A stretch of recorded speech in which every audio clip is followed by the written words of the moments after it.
nation's public warning system. Yeah, I forgot to catch you too. During potentially dangerous situations, specially built receivers can be automatically activated by the signal to warn of the impending hazard. Tests of the signal and receiver's performance are normally conducted by the National Weather Service every Wednesday between 11 a.m. and 12 noon.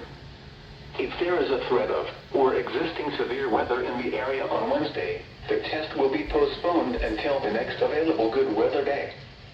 Problems with reception of this broadcast, normally more noticeable at greater distances from the transmitter, can occur even though you are using a good quality receiver in perfect working order.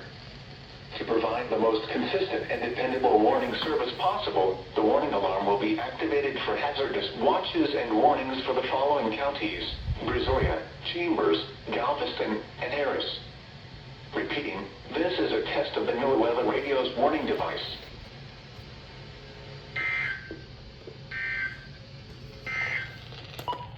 The coastal waters.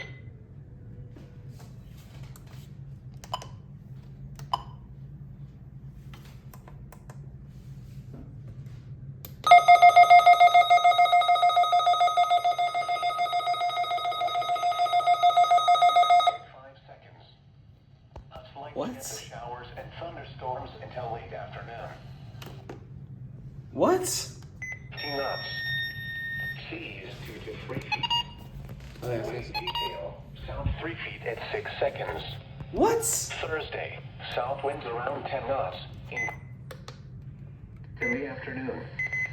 Seas 2 to 3 feet. Wave What? detail. South 3 feet at 6 seconds. Where did you, what? Thursday night. Where did that South come winds from, 10 bro? to 15 knots. Okay, we're gonna check on the EAR-10. Yeah, the EAR-10 went off too.